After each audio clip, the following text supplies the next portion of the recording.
Hi, welcome back to the garden. It's November 20th, which will become very significant as we go through this reading.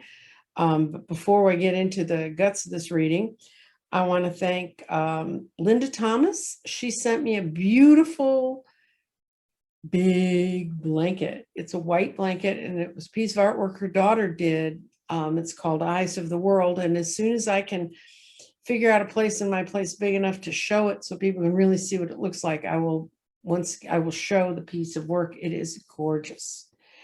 The other person I wanted to give a commendation to is Jill Clark. She's the one when I did the I Want to Try It, where I built a grid out of some old just tumbled stones I had. And I said, if you want to try this, send me an email. And a lot of people commented, I want to try this, but it said in the speech to send me an email to crystaldirections.nancyjean@gmail.com, which is my emails. And she did. She was one of three. She won. And I sent her off the little packet of grids with a couple of grid forms to go along with it and said, figure it out on your own. She did an absolutely stunning piece. If I can share my screen with you. I'm really bad at this, so we're going to have to really go.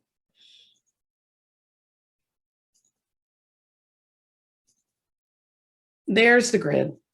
Isn't that beautiful? And it's called Intention. And she still had some stones left after she built that one. And she is going to build one, she said, for her grandson. I thought was very, very pretty. And I would love to give you guys a bigger picture of this, but I'm not so good with Zoom that when I share my screen, sometimes I can't unshare. Then I have to stop, and I'm not stopping. So, but it's a beautiful, beautiful grid. She's got some colored stones in there. She's got some clear fluorites. It's so much fun. It's so easy to do, guys. Honestly, I wish, stop the share and then back to me. I wish more of you would try to do this kind of on your own. Grab the crystals you got at home. That's how I started doing them. It's not that I don't like building grids. And it's, if you want a grid, you know how to get a hold of me at crystaldirections.nancyjean@gmail.com.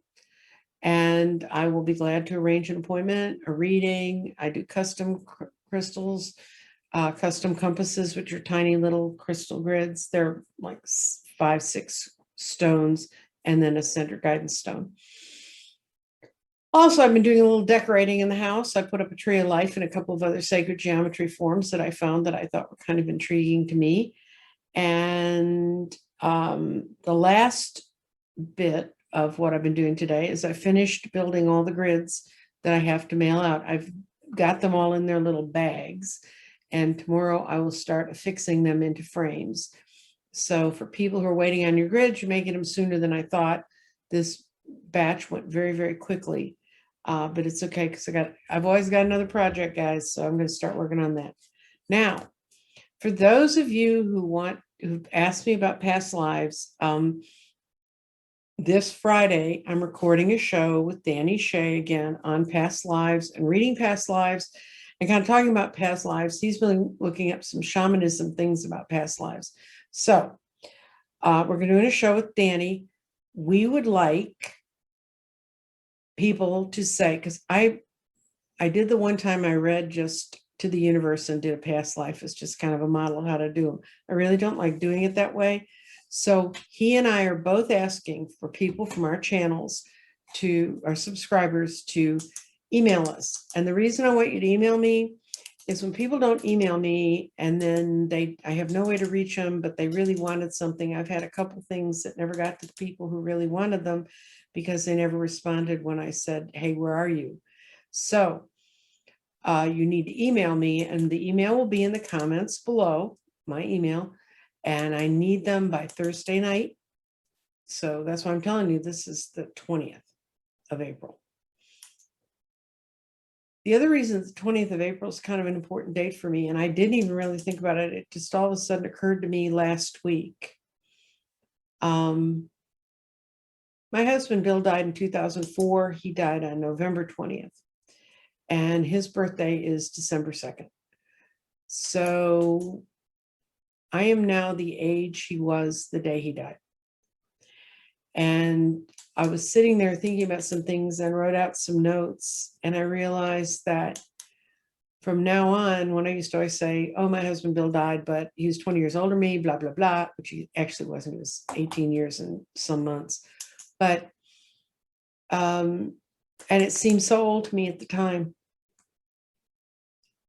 And it wasn't so old. I've since then gone and created 3 other careers and lifetimes and things I've done. But now I'm kind of on my own. My parents are dead. But Bill was the closest person I ever was to in my lifetime that I can ever imagine getting that close to another physical human being again. And I'll tell you a little bit about him so you can understand kind of what I'm talking about. Bill was a physicist. And I mean, like a guy who went to degree and got the degree in physics from the University of London. And he came to the United States in the 60s during what was called the British brain drain, which, if you don't know about it, it's a time that the US was not turning out scientists fast enough. So they went over to Europe and started stealing their best and brightest and bringing them over here to work. And especially Britain, because then there wasn't all the language things. He moved over here with a fully grown family and literally bifurcated his career. He had the career he had in Britain, then he had the career he had here. And what he worked in was microcircuitry, building chips, the things that we all run everything in the world now. And he was there on the ground floor. He built the first front end for building chips. He designed it and built it in Japan. He had a lot of really interesting things he'd worked on in his life. He was in an interesting career at an interesting time. There was a lot of change and a lot of chance to do innovation. And when he and I first started dating, I was working for a major corporation as an accountant, but I also was reading cards. And trust me, his scientific friends were like, you're hanging out with a woman who reads cards? And he actually was one of the most gracious people I knew at that time about it, because he kept saying, look, before we understood electricity, we made Thor a god. We thought lightning didn't strike twice in the same place. We didn't understand what it was. We took advantage of it. If it started a fire, we grabbed some of the fire and used it for our own purposes. But once we understood the physics of electricity and how all that worked, it wasn't a scary thing coming from the sky that we had no control over. It was a power that we could use. And he said, I've been around her long enough. He said that I don't question that something's happening around her. He said, I can almost feel it, but he said, I can't do it. He could never do it. And when he got ill, he had a stroke and then he had cancer. And so I helped him get out of here, which is the other part of the story I'm going to talk to you about today.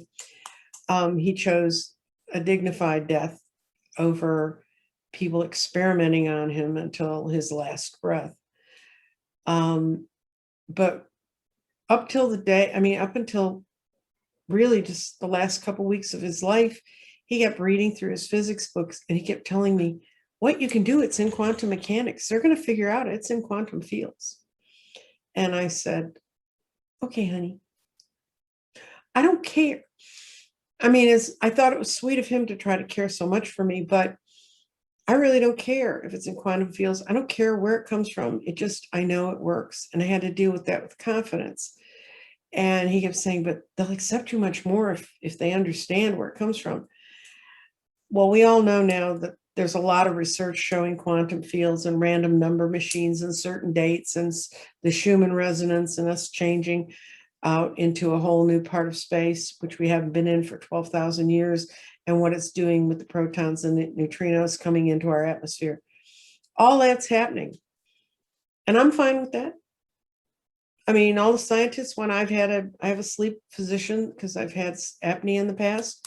And she said, oh, I'd love to put you in a sleep study, because she could look at my sleep studies the ones done day over day. And she could tell when I'd been reading and when I hadn't because of how my sleep pattern shifted.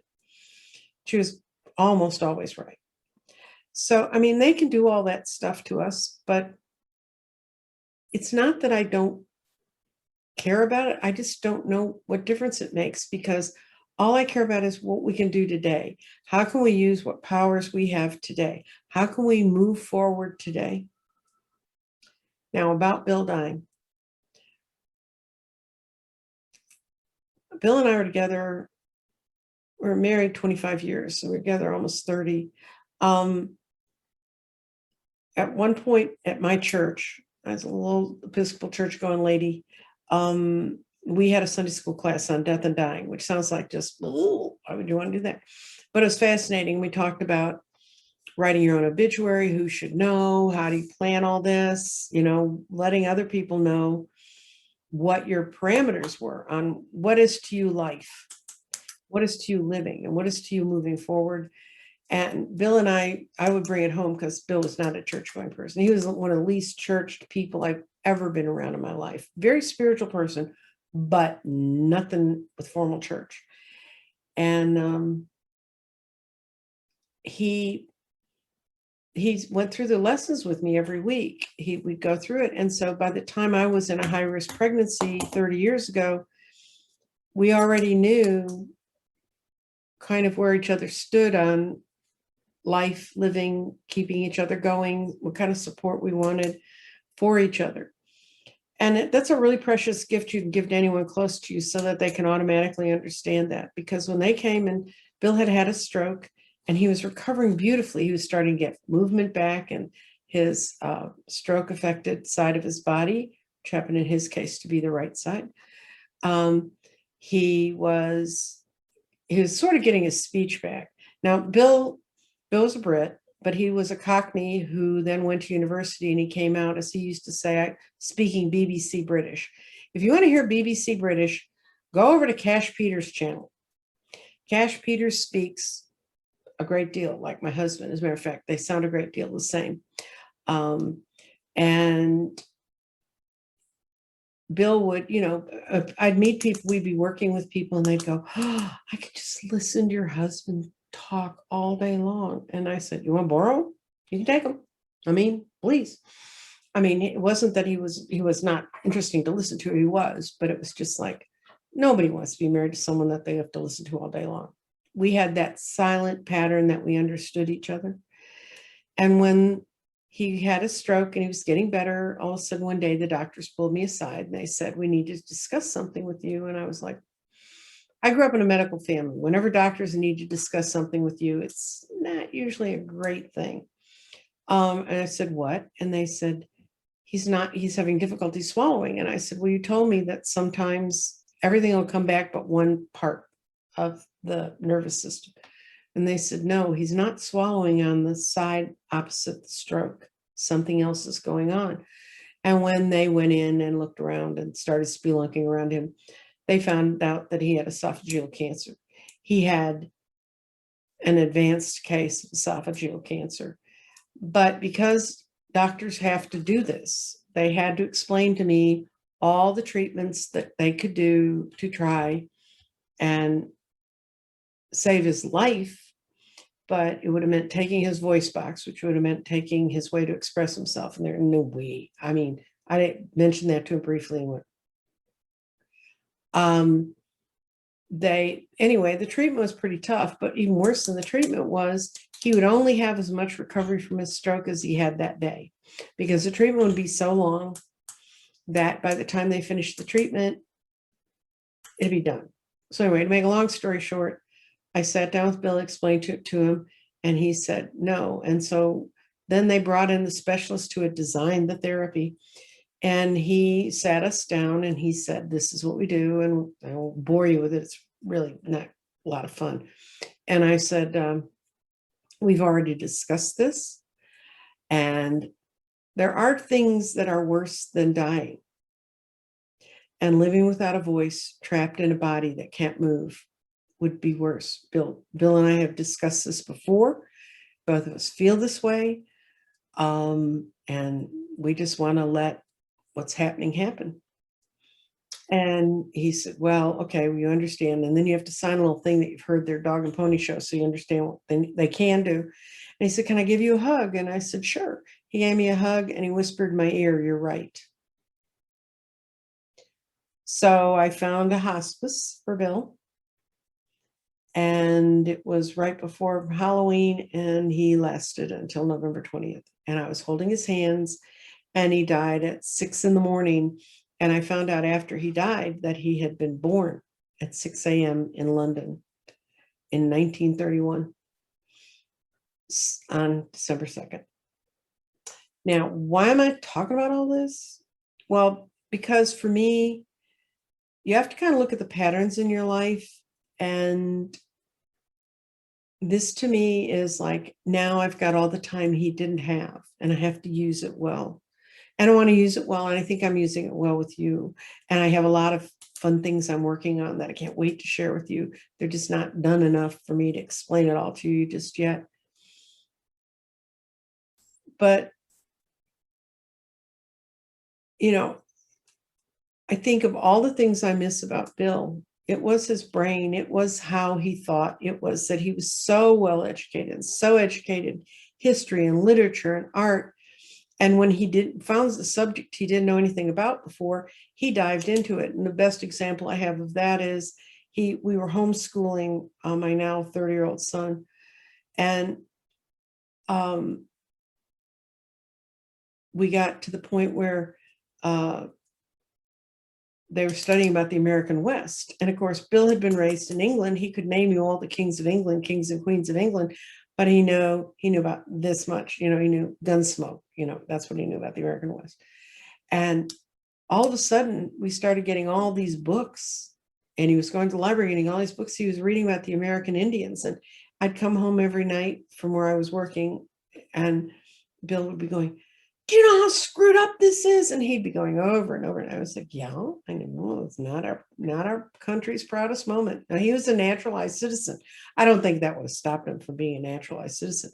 But anyway, he never stopped wanting to learn. And then until the day he passed, the last thing he said to me was, how did you know? And I said, how did I know what? And he said that it's just love those you can care for, and being with them is the most important part. Now, this is a man who, in case you think this guy's some person you don't know anything about, which you didn't until now, but when microchips were first built, they couldn't put them in outer space. That's why Sputnik, that's why the little Voyager has such backward technology in it, because they couldn't put chips in it. They had chips, they couldn't put them in, because the second they get outside of our atmosphere, the solar winds burn them up. And Bill and another man working at the company he worked at the time invented an epoxy, which is just no covering. And it could block the solar winds from burning up chips. And that's how we ended up with GPS and cell phones and all this stuff. And towards the end of his life, I said, is there anything you really regret that's happened, around you in your life? Now, this guy Bill dodged bombs in London as a child. I mean, he thought Hitler personally had it out for him. Although we know he had a much broader plan. He wasn't looking for one little Bill.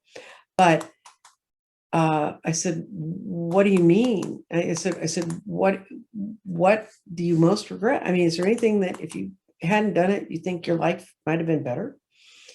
And he said, that damn epoxy. And I said, what? He said, if we hadn't done that, there wouldn't have been cell phones. I hate cell phones. He really hated cell phones. He thought they were an intrusion into his privacy. So anyway, so now I get to live my life on and move forward, and in a way he never had the opportunity to. And I'm going to try to make the best of it for you and for me and for my family and for the kids and for all the people that I can possibly affect. So I just want to let you know that this is where my path diverges from all the currents that have been there before. It now I go off on a slightly different track.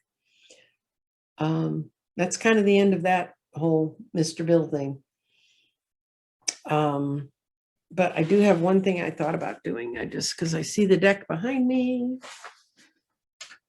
Okay.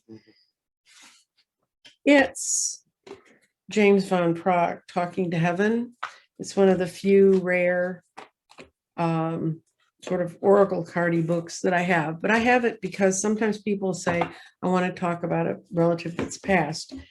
These cards are great. What they do is they have different things, and you just ask it, do I have a message from the other side? And you're talking to heaven when you read these cards.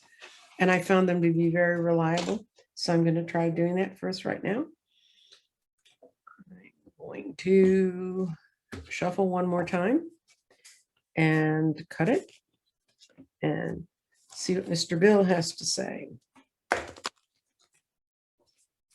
If he wants to talk, he liked to talk, but not all the time. He's more of an introvert than I am. Oh, he says, I have a new understanding. And what that means is, ironically, I understood life so much better now that I'm not physically alive, which was kind of true for him towards the end. Of course, my soul, like yours and everyone else's, is very much alive. In fact, I've learned that nothing can harm our souls because they are God's handiwork. Oh, sure, our emotions and our psyches can get wounded, but those are all still part of our human ego, so they can be healed with the right understanding. Basically, I've learned I have complete compassion for myself, for everyone else, for the process of life. I wasted so much time judging myself and others. I held back because of insecurities that had no foundation. Now I see that there's nothing to fear at all, because nothing bad can ever happen to you at a soul level. So please learn this from my experience. Live your life with love, joy, and gusto. So that's Bill's message to us today. And that's a perfect one for me, because that's kind of what I thought he was figuring out at the end. That, and trust me, he had a lot of, you don't grow up in a war and not get bruised by it. And he could be very judgmental. He could be very suspicious. He wasn't of me, which I'm grateful for. But anyway, ta-da! That's kind of my message for today. And that's why I put it was November 20th, so people would know when I talked about this. Remember, go below and write a comment. I'd like to have my past life looked at. I need those by Thursday night. I'm going to pick them out. Danny and I are going to record the show Friday, and I think it'll probably be up on my channel Friday night and his as well, because tech support said he'd be here so he could get it all set up for me and get it all running. So thank you so much for joining me.